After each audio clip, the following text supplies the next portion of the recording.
Undo the one screw holding the head display board on and lift the board straight off.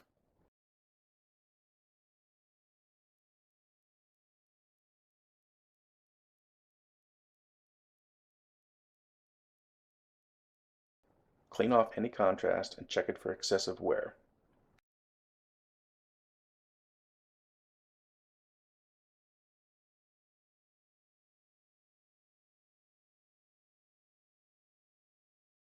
Clean the overlay gasket, the metal mesh braiding around the board, of any contrast.